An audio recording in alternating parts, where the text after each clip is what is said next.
जय हिंद दोस्तों, मैं हूं मेजर गौरव आर्य और आप देख रहे हैं द चाणक्य डायलॉग्स हिंदी। हाल ही में एक खबर आई और खबर कोई नई नहीं है। काफ़ी दिनों से, लगभग एक महीने से ऐसे आसार दिखाई दे रहे थे कि एलॉन मस्क जो हैं, जो टेस्ला ओन करते हैं, वो ट्विटर के लिए एक हॉस्टाइल बिड करेंगे। वो उन्होंने कर दिया। एक खास शेयर प्राइस $54-55 पर शेयर, लगभग कुछ ऐसी था। उस बैंड में उन्होंने पूरी ट्विटर खरीद ली। अब इसके ऊपर काफ़ी बहसा बहसी हुई। काफ़ी लोग, भारत में भी जो पब्लिक है वो भी डिवाइड हो चुकी है, अमेरिका में भी पब्लिक, और दुनिया भर में, क्योंकि ट्विटर, जिसको खुद उन्होंने कहा, एलॉन मस्क ने कहा कि ये ग्लोबल टाउन हॉल है, यहाँ पे लोग आके अपनी बात कहते हैं। और उन्होंने ये भी बोला कि मैं फ्री स्पीच एब्सोल्यूटिस्ट हूँ, यानी कि कोई बंदिश नहीं, आपको जो बोलना है बोलिए। अच्छा, इसके असरात क्या होंगे भारत पे, अमेरिका पे, पूरी दुनिया पे?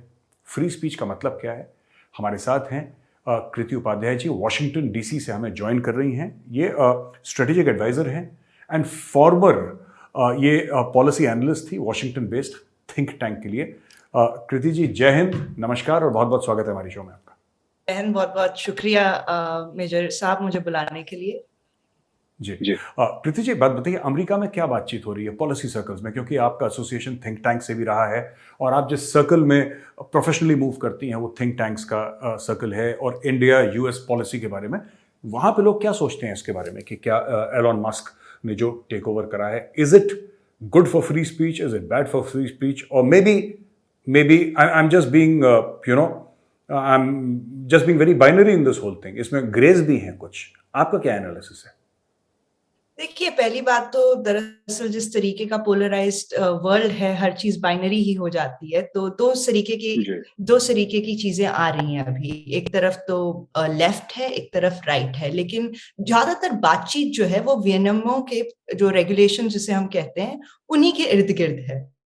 सबसे पहले लेफ्ट को तो ये बिल्कुल भी अच्छा नहीं लग रहा। और क्यों नहीं अच्छा लग रहा उन लोगों को? इसलिए क्योंकि उन्हें लगता है कि जिस तरीके से एलॉन मस्क ने कहा है कि ये एक town hall, free town hall होना चाहिए, कोई बंदिशें नहीं होनी चाहिए बातचीत पे, लेफ्ट को लगता है कि ये ठीक नहीं रहेगा। कुछ हद तक मॉडरेशन रहना चाहिए, क्योंकि जैसे हमें पता है जनवरी 6 हो गया, या तमाम जो है दुष्प्रचार जो चल रहा है यूएस में भी, पूरे दुनिया में भी जो फेक न्यूज वगैरह चलता है, डिसइंफॉर्मेशन चलता है, उसे रोकने के लिए मॉडरेशन जरूरी है। जबकि जो राइट विंग है वे बहुत खुश है, उन्हें तो लग रहा है कि अब ट्रंप वगैरह सब फिर से ट्विटर पे आ जाएंगे, जबकि ट्रंप ने कहा है मैं अभी ट्विटर पे नहीं आऊंगा। लेकिन उन्हें लग रहा है कि अब एक तरीके से अब खुली छूट हो चुकी है, और जिस तरीके से पहले इंटरनेट को सोचा गया था एक एकदम ही खुला एरिना, वो उसके साथ हम लोग जा रहे हैं। लेकिन एक बात जो है, जो आपको शायद पिछले साल भी, पिछले 2-3 साल से चल रही है, जो सेक्शन 230 की, जो कि बहुत ही संक्षेप में अगर मैं आपको और दर्शकों को बता दूं, तो सेक्शन 230 जो है वही एक तरीके से एक नींव और आधार है पूरे के पूरे सोशल मीडिया के ग्रोथ का। क्योंकि वो कहता है कि प्लेटफॉर्म्स जो हैं वो अपने आप, उन पे कोई लाइबिलिटी नहीं है, उनका कोई दायित्व नहीं है, कोई भी कुछ भी पोस्ट करे तो वो उनके ऊपर कोई लाइबिलिटी नहीं है, जिसने लिखा है उसके ऊपर लाइबिलिटी है। दूसरी चीज, उन्हें ये भी देता है कि आप मॉडरेट कर सकते हैं कंटेंट। अब इसको लेकर राइट और लेफ्ट दोनों को ही 230 नहीं पसंद। जैसा मैंने कहा था, लेफ्ट को लगता है कि और मॉडरेशन होना चाहिए, लाइबिलिटी क्लॉज होना चाहिए, जबकि राइट को लगता है कि अगर आप कुछ छूट नहीं दे रहे तो फिर आप जो है, अगर आप मॉडरेट कर रहे हैं तब तो आप पब्लिशर बन गए। तो यही सब चीजें हैं। मुझे लगता है जैसे हर चीज पोलराइज हो चुकी है, स्पेशली डीसी में तो ज्यादातर एक लिबरल माहौल रहता है, तो वो लोग थिंक टैंक सर्कल्स और उन सब में बहुत खुश नहीं है इन सब डेवलपमेंट्स को लेकर। जी अच्छा, जेफ बेजोस जो हैं, जो अमेजोन ओन करते हैं, उनका एक बड़ा एक क्रिप्टिक सा ट्वीट आया कि you know what about China. उन्होंने चाइना फैक्टर की बात करी। उन्होंने बेसिकली कहने का ये मतलब था कि साहब, एलॉन मस्क का जो पैसा है वो चाइना से आता है, क्योंकि टेस्ला की मैन्युफैक्चरिंग ज़्यादातर चाइना में होती है और खपत भी बहुत ज़्यादा चाइना से है। तो इसका ये मतलब है कि एलॉन मस्क चाइना से बेनिफिट करता है, और एलॉन मस्क जो दुनिया का सबसे अमीर आदमी है, सबसे रईस आदमी है, उसमें एक बहुत बड़ा हाथ चीन का भी है। लेकिन जब वो बात करते हैं, एलॉन मस्क कहते हैं कि फ्री स्पीच एब्सोल्यूटिस्ट, मतलब मुझे कोई दिक्कत नहीं है जिसका मन चाहे जो बोले, और जो कंपनी उन्होंने खरीदी है वो चाइना में ऑपरेशंस करना उसको अलाउ नहीं है। तो इसमें एक विरोधाभास है, इसमें कॉन्ट्रडिक्शन है, जो कि उन्होंने पॉइंट आउट करा। जेफ बेजोस की मैं बात कर रहा हूं। इसके बारे में क्या सोचती हैं और अमेरिका में इसके बारे में क्या बातचीत चल रही है? देखिए, ये तो काफी अरसे से चला आ रहा है। जो टेक्नोलॉजी कंपनीज हैं सिलिकॉन वैली में जो हैं, उनमें एक रहा है कि चाइना का इन्फ्लुएंस कहीं ना कहीं रहता है, चाहे वो इन्वेस्टमेंट्स में हो या चाहे उनके मैन्युफैक्चरिंग में हो। बस उनके मैन्युफैक्चरिंग फैसिलिटीज की बात नहीं है। जैसे अब एलॉन मस्क है, उनका पूरा काम ईवी स्पेस में है, जहाँ पे या टेक्नोलॉजी स्पेस में, जहाँ पे बहुत सारे जो आपके पदार्थ इनपुट्स होते हैं, जैसे कि critical minerals, critical technologies, rare earths, ये सब चीन से आते हैं। चीन का ही दबदबा रहा है इस एरिया में। तो एक वो निर्भरता होती है। फिर जैसे आपने बखूबी कहा कि जो टेस्ला है, उसका सबसे बड़ा जो मार्केट है, दूसरा सबसे बड़ा मार्केट जो है वो चीन में ही है। तो ऐसी कई चीजें जिसमें एक विरोधाभास जरूर आता है। और जेफ बेजोस ने जो कहा, खैर उन्होंने फिर बाद में भी ट्वीट कहा था और कहा था, मैं कोई ऐसा कोई चीज नहीं कह रहा कि एलॉन मस्क जो है वो चाइना के हिसाब से चलेंगे। बस ये उन्होंने कहा है कि बहुत मुश्किल हो जाएगा एलॉन मस्क के लिए अपने बिजनेस को चलाना। अब देखा जाए तो टेस्ला एक पब्लिक कंपनी है, उसे हर चीज जो है एसईसी, हर चीज को सार्वजनिक तौर पे दिखाना पड़ता है, हमारे पैसे कहाँ से आ रहे हैं, क्या प्रॉफिट है। अब स्पेस एक्स नहीं है, तो हमें ये भी नहीं पता स्पेस एक्स के इन्वेस्टर्स कौन है, क्या है। ट्विटर जब पूरा का पूरा प्राइवेट अगर हो जाएगा, अभी हमें 1 साल तक जो है शेयर होल्डर्स राइट्स के तहत 1 साल तक अभी समय है इस पूरी डील को होने में, लेकिन जब हो जाएगा प्राइवेट तब हमें ये भी नहीं पता होगा कि ट्विटर में क्या हो रहा है, क्या उसमें चाइना का क्या रोल है। तो बिल्कुल एक दबाव जो है या हाथ मरोड़ना जो है वो तो चीन बिल्कुल कर सकता है। बाकी अब ये एलॉन के ऊपर है, वो कितना सुनते हैं क्या नहीं सुनते, उनके क्या बिजनेस इंटरेस्ट हैं। उनने उनका भी एक थोड़ा दिलचस्प व्यक्तित्व है, जैसे कि सब जानते हैं, उनने कई बार कई चीजें कही हैं। और उन सबको भी देखते हुए ये तो मेरे ख्याल में किसी का भी कहना मुश्किल होगा कि उनके दिमाग में क्या चल रहा है और कितना कितना दबदबा चीन का असली में रहेगा उनके ऊपर और उनकी कंपनीज पे। जी कृति जी, आपने बिल्कुल ठीक बोला। बड़े दिलचस्प किस्म के आदमी। अभी उनका कल ही ट्वीट आया कि कल या परसों ट्वीट आया कि I want to buy Coca Cola, so I put cocaine back in Coca Cola. एक ज़माने में उनका कुछ ऐसा होता था कि उसमें कोकेन डाली जाती थी कोको कोला में, तो कह रहे मैं ख़रीदना चाहता हूँ। उन्होंने मजाक में ही कहा होगा, व्यंग के रूप में कहा होगा, लेकिन you know being Elon Musk and having millions upon millions of followers, and now being practically the de facto owner in waiting actually of Twitter, थोड़ा सा मुझे ऐसा लगता है, but that is my personal view. अच्छा, सवाल आपसे यह है कि इंडिया में भी जैसे वहां पे लेफ्ट और राइट डिवाइडेड है, भारत में भी लेफ्ट और राइट डिवाइडेड है, जाहिर सी बात है ट्विटर को लेकर। और भारत में ज़्यादातर कृति जी ये मानना है कि जो ट्विटर के लोग उनकी पॉलिसी एग्जीक्यूट करते हैं, ये जो लेफ्ट लीनिंग हैं, जो अफजल हम शर्मिंदा हैं टाइप के जो लोग हैं, if I may this thing say that, उनके ट्वीट्स को नहीं हटाते। ये मानना है लोगों का, इंडिया में। और जो लेफ्ट लीनिंग हैं, जो रेडिकलाइज्ड हैं या जो रेडिकल इस्लामिस्ट्स हम कह सकते हैं, उनके ट्वीट्स ज़्यादातर नहीं हटाए जाते, लेकिन राइट विंग वालों के हटा दिए। आई एम श्योर अगर आप दूसरी तरफ के बोले, उनको भी वही कंप्लेंट होगी कि ये लोग इनके हटाते हैं, हमारे नहीं हटाते। सो इंडिया में भी जैसे आपने बताया कि ये हो रहा है। कुछ अमेरिका में लोग सोच रहे हैं, कुछ आपकी इंडिया वालों से बात हुई कि how will you manage a world जहां पे ट्विटर, जिसके ऊपर एक बोर्ड था ना, एक टाइम पे, तो there was a board and there was a CEO. अब पूरा ट्विटर का वर्चस्व एक आदमी के हाथ में होना है। वो पॉलिसी डिसाइड करेगा, वो एक छत्र राज करेगा, वो डिसाइड करेगा कि दुनिया कैसे सोचे और जो सोचती है उसको व्यक्त कैसे करे।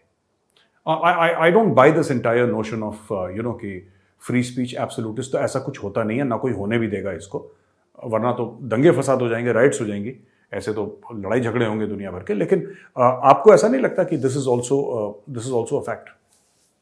देखिए, एक तरीके का पक्षपात तो जरूर है, और ये मतलब ये कोई मेरे as an analyst I try to stay away from personal views, तो ये मेरा कोई व्यक्तिगत विचार नहीं है। या आप अगर डेटा देख लें तो यहाँ पे जैसे कि जो फंडिंग कमिटीज होती हैं उनमें सारी कंपनीज अपना रिलीज करती हैं कि उनके कहाँ वो लोग अपने डोनेशंस दे रहे हैं, एंड आई थिंक 90 से भी ज्यादा प्रतिशत जो है ट्विटर जैसी कंपनीज या तमाम बाकी आपकी सिलिकॉन वैली की कंपनीज वो ज्यादातर अपना डोनेशंस जो हैं वो डेमोक्रेट्स को ही देती हैं, ना ही रिपब्लिकन्स को। तो एक उनके अंदर एक पक्षपात तो है ही जिसे आप दरकिनार नहीं कर सकते। और ये तो कई लोगों ने भी देखा हुआ है कि एक तरीके की, जैसा आपने कहा कि कुछ लोगों को साइलेंट कर दिया जाता है, निकाल दिया जाता है, कुछ लोगों को नहीं किया जाता, ये तो बिल्कुल है ही। लेकिन आपने जो कहा कि जब ये पूरा का पूरा एक आदमी के साथ हो जाएगा तो बिल्कुल एक प्राइवेट कंपनी में तो आप कुछ भी नहीं कह सकते, ना कोई शेयर होल्डर्स होंगे, इन्वेस्टर्स का कोई वो नहीं है, एलॉन मस्क ही एक इन्वेस्टर है। लेकिन जैसे आप कह रहे हैं पूरी तरह से आप मॉडरेशन को हटा भी नहीं सकते, दो कारणों की वजह से। एक तो ऑब्वियसली लॉ, क्योंकि कई चीजें हमेशा, अगर आप देखेंगे जो रिपब्लिकन्स का भी जो प्रपोजल है उसमें कई चीजें उनने भी रखी हैं कि कैसे कुछ चीजों को आप, जैसे कि जो क्रिमिनल, टेररिस्ट या फिर ट्रैफिकिंग वगैरह की चीजें होती हैं उसे तो आप फिर भी मॉडरेट करेंगे ही। दूसरी चीज है, अगर आप मॉडरेट नहीं करेंगे तो आपका पूरा बिजनेस मॉडल ही चला जाता है।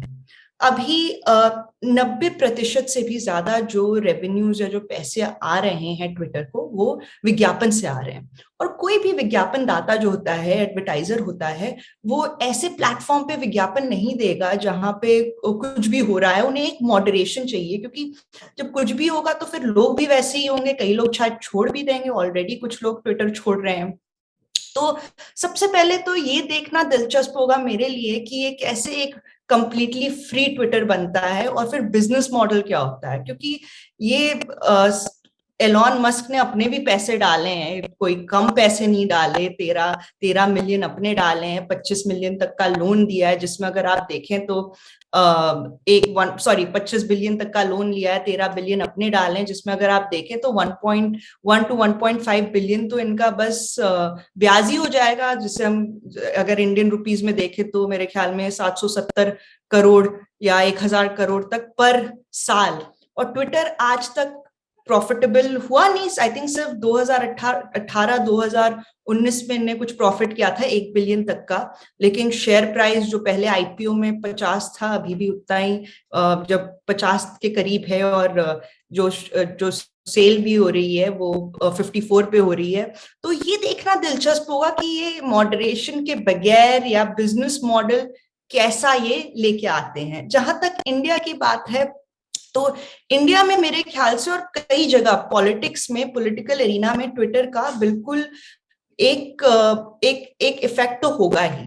देखिए ट्विटर में यूजर्स तो बहुत कम है, कुछ महज 20 करोड़ लोग हैं, लेकिन फिर भी जो एम्प्लीफिकेशन ट्विटर का है जो वो बहुत ज्यादा है। अगर कोई ट्वीट करता है तो तुरंत न्यूज बन जाती है, यूएस में भी, इंडिया में भी।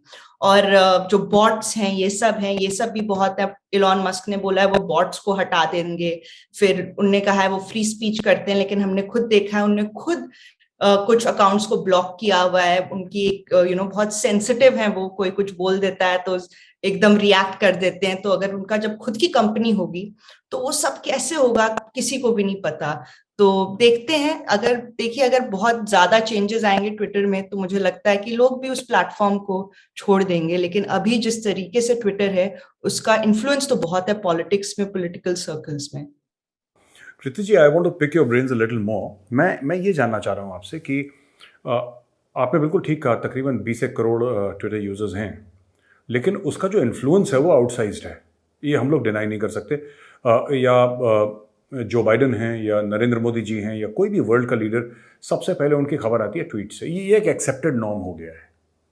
फिल्म रिलीज होती है, ट्वीट करते हैं वो लोग। इंस्टाग्राम भी है, फेसबुक भी है, यूट्यूब भी है, लेकिन ट्वीट और tweeting is the acceptable method of sharing news. आपने ट्वीट कर दिया तो फिर काम खत्म हो गया पब्लिक स्फेयर में।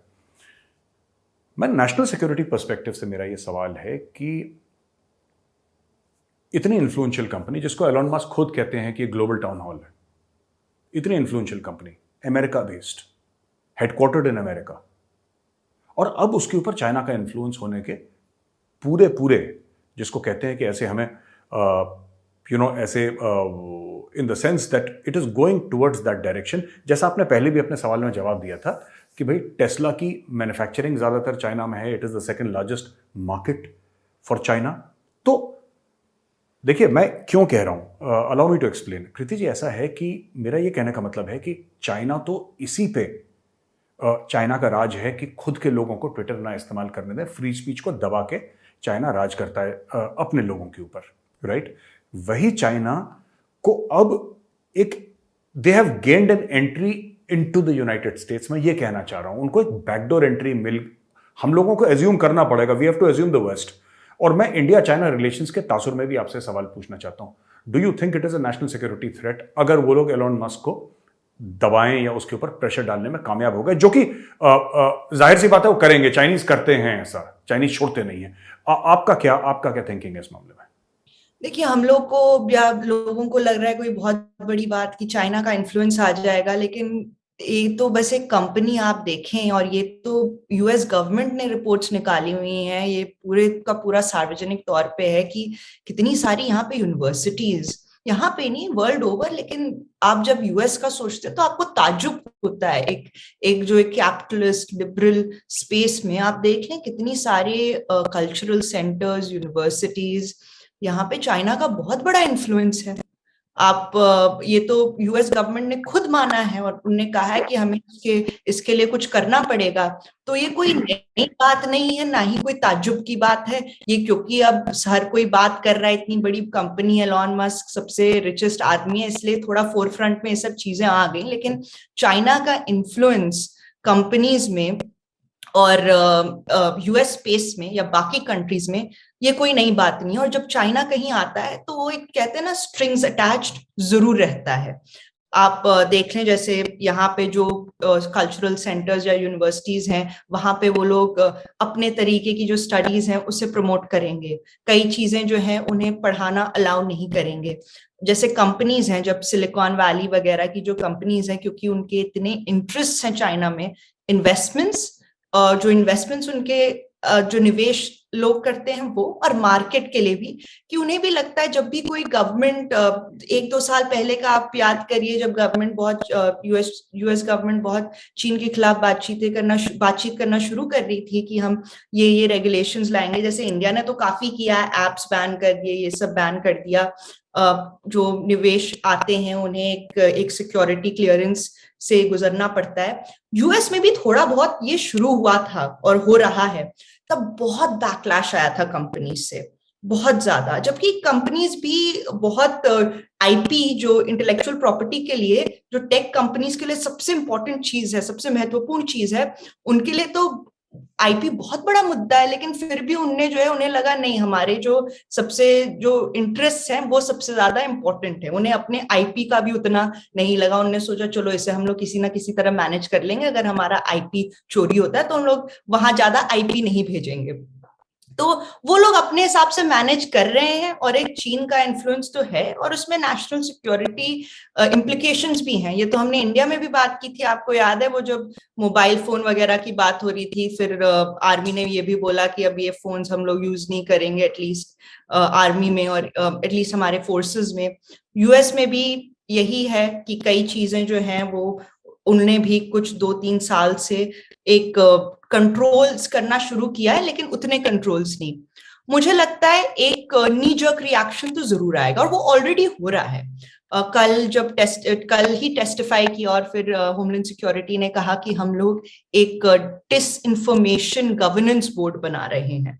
और देखिए, वो तो उन लोगों ने एक 2 हफ्ते पहले ही बात शुरू कर दी होगी इसकी, लेकिन टाइमिंग देखिए कि अभी एलॉन का ये सब चल रहा है, और अभी डीएचएस ने बात की गवर्नेंस बोर्ड की। तो मुझे लगता है ऐसे कई एक रिएक्शन के तौर पे कुछ चीजें आ सकती हैं जो कि कंपनीज को, या फिर जो मॉडरेशन है उसे कंट्रोल करे। क्योंकि आप देख लीजिए, यूरोप ने तो ऑलरेडी बोल दिया है, और यूरोप इन मामलों में काफी आगे है।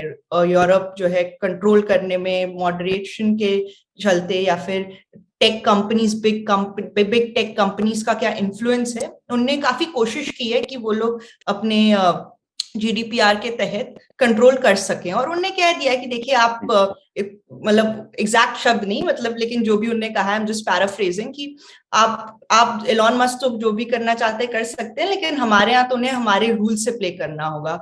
तो मुझे लगता है अगर एलॉन कुछ इस सबसे, चाहे एलॉन मस्क अब आगे करते क्या है वो तो हम किसी को भी नहीं पता, शायद एलॉन मस्क को खुद भी नहीं पता, लेकिन अब जो एक तरीके से अब जो नैरेटिव बन रहा है वो ये बन रहा है कि अब गवर्नमेंट भी हर तरीके, एटलीस्ट यूएस गवर्नमेंट भी जो एक होल रहा है इन सब रेगुलेशंस में, उन्हें पूरा करने का सोचेगी और आगे आएगी। जी, मेरा आखिरी सवाल कृति जी आपसे, क्या आपको लगता है कि समय आ गया है कि भारत भी जो अपने सोशल मीडिया प्लेटफॉर्म्स हैं जो locally designed and made, like for example Koo है जो वो है इतना ज़्यादा प्रचलित नहीं है, और ट्विटर के आगे तो बिल्कुल भी ज़्यादा प्रचलित नहीं है, लेकिन फिर भी कू के यूजर्स अब धीरे धीरे धीरे बढ़ रहे हैं। क्या आपको लगता है ऐसे सिनेरियो में जहाँ पे अचानक कंट्रोल्स, आपको नहीं पता वो कंट्रोल्स कहाँ जाएंगे, हो सकता है इनिशियल नीजक रिएक्शन है जैसे आपने बोला, और मैं आपसे बिल्कुल अग्री करता हूँ, मैं बात आपकी मानता हूँ, लेकिन हमें नहीं पता 6 महीने बाद क्या होगा, 1 साल के बाद क्या होगा, और हमें तब भी नहीं पता जब एलॉन मस्क बिल्कुल एक छत्र राज उनका ट्विटर के ऊपर हो जाएगा। तो मेरा सवाल आपसे, क्या वक्त आ गया है कि भारत भी जरा फोकस करे अपने इंडिजिनस सोशल मीडिया प्लेटफॉर्म्स पे? वो तो वैसे भी करना चाहिए, क्योंकि अभी आप देख लें चाइना क्या करता है। चाइना तो बस कोई भी चीज, उनका पूरा का पूरा अपना एक सिस्टम है, जो मुझे नहीं लगता कोई अच्छी बात है, या हमें एकदम उस तरीके से जाना चाहिए। हमें एक ग्लोबलाइज्ड वर्ल्ड है, हमारी अपनी महत्वाकांक्षाएं हैं, हमें एक स्पेस चाहिए, एक ग्लोबल स्पेस में, और वो अगर आप एकदम आइसोलेट हो जाए और अकेले हो जाए वो कभी नहीं हो पाता। तो हमें चाइना वाले ढर्रे में तो बिल्कुल नहीं जाना, लेकिन बस एक जो चाइना वाला मॉडल है उसकी बात करते हुए, चाइना में कोई बहुत बड़ी एप्स की तो इनोवेशन होती नहीं। वो लोग क्या करते हैं कि जो भी यूएस में रहता है उसे कॉपी कर देते हैं ज्यादातर, और फिर उसका एक चीनी वर्जन ले आते हैं जो बस चाइना में ही रहता है। जैसे टिकटॉक भी है, उसका भी एक चाइनीज वर्जन होगा, फेसबुक का भी एक चाइनीज वर्जन होगा। इंडिया के पास इतना इनोवेशन है, आप देख लें सारे के सारे टेक्नोलॉजी कंपनीज, उनके बैक एंड ऑफिसेस, सब कुछ जो है चाइना, इंडिया से ही चलता है। और कई कई जो इनोवेटिव एप्स आती हैं वो एक्चुअली में इंडिया में डेवलप होती हैं, फिर जाती हैं आयरलैंड, फिर होके यूएस आ जाती हैं, बाकी कंट्रीज आ जाती हैं। तो मुझे लगता है और अभी तो समय भी बहुत अच्छा है, पिछले 1-2 साल अभी काफी टाइम से जो वीसी स्टार्टअप एक्टिविटी भी इंडिया में बहुत अच्छे से चल रही है। मेरे खुद के इतने दोस्त हैं जो पहले यहाँ सोचते थे यूएस में स्टार्टअप करें, वो खुद वापस जाके इंडिया में अपने बिजनेसेस कर रहे हैं, बाहर से पढ़ के, बाहर काम करके। तो समय बहुत अच्छा है, अभी बहुत ही एक्साइटिंग टाइम है। एंड मुझे लगता है हमें वैसे भी ये सब चीजें कुछ भी हो ना हो, हमें तो बिल्कुल इस पे फोकस रखना चाहिए कि हम कैसे बस बाकी टेक्नोलॉजीज को यूज ना करें, बल्कि खुद अपनी ऐसी टेक्नोलॉजीज और अपने ऐसे एप्स और कंपनीज बनाएं जो कि ग्लोबली रिकग्नाइज्ड हो। तो वो तो हमें वैसे भी करना चाहिए। रही बात इन सब चीजों की, तो हमारे पास, जैसे आपको पता ही होगा, एक पीडीपी बिल है, पर्सनल डेटा प्रोटेक्शन बिल, जिसके अंदर काफी ये सब रेगुलेशंस की चीजें बातचीत की गई है, चाहे वो पर्सनल डेटा हो, कमर्शियल डेटा हो। उसमें कुछ कमियां भी हैं, कुछ तरीके से वो बहुत ही ज्यादा कंट्रोल भी कर रहा है एटलीस्ट कमर्शियल डेटा को, जो कि कंपनीज में तो आपको एक फ्री फ्लो रखना चाहिए, वो बिजनेस के लिए भी अच्छा है। लेकिन उसकी एक अच्छी बात यह है कि वो एक ब्लूप्रिंट देता है आपको।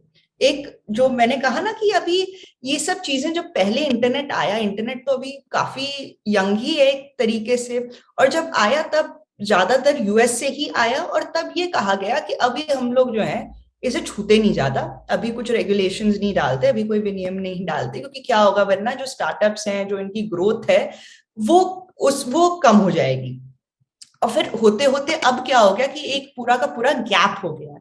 यूरोप ने तो एक डाल दिया है अपना रेगुलेटरी स्पेस, इंडिया भी उस तरफ जा रहा है, और मुझे लगता है ये पीडीपी बिल जब ये फाइनल तरीके से हो जाए तो वो बड़ा महत्वपूर्ण रहेगा एक पूरा का पूरा स्ट्रक्चर डालने में, और फिर जो हमारे कोई भी हमारे जो कंसर्न्स हैं, चाहे वो नेशनल सिक्योरिटी को लेके, किसी और चीज को लेके, या कंटेंट मॉडरेशन को लेके, मेरे मेरे हिसाब से वो सब जो है उन सब की पूर्ति हो जाएगी जब भी पीडीपी एक अच्छे तरीके से आ जाएगा इंडिया में। हमसे बात करने का बहुत बहुत धन्यवाद कृति जी, आपने समय हमें दिया। दोस्तों, कृति उपाध्याय जी से मैं बात कर रहा था और उन्होंने बताया ट्विटर के बारे में। आपने देखा होगा कि सुना भी आपने कि क्या बोल रही थी कि किस तरीके से भारत को भी तैयार रहना पड़ेगा। इन्होंने इनोवेशंस की बात करी। शुरू में इन्होंने ये बोला कि जैसे एलोन मस्क है, किस तरीके से टेक ओवर कर रहा है। अभी कुछ टाइम है इसके पहले कि एक छत्र राज ट्विटर के ऊपर एलोन मस्क का हो जाए। सिर्फ 20 करोड़ के आसपास ट्विटर यूजर्स हैं दुनिया में, लेकिन उसका जो इन्फ्लुएंस है वो आउटसाइज्ड है। यानी कि 20 करोड़ से एक्चुअली ट्विटर के 20 करोड़ लोग हैं, लेकिन जब आप देखते हैं तो आपको लगता है कि करीब 100-200 करोड़ लोग इस्तेमाल कर रहे होंगे ट्विटर। एक ऐसी मन में भावना आती है, जबकि असलियत यह है कि ज़्यादा बड़ा नंबर्स के हिसाब से ज़्यादा बड़ा प्लेटफॉर्म नहीं है, लेकिन बड़ा इन्फ्लुएंशियल प्लेटफॉर्म है। भारत के लिए इसके क्या रिपरकशंस होंगे, इसके बारे में बात करी। बहुत बहुत धन्यवाद हमें ज्वाइन करने के लिए। हमारे चैनल को लाइक करिए, सब्सक्राइब करिए और बेल आइकन दबाना बिल्कुल मत भूलिएगा। जय हिंद।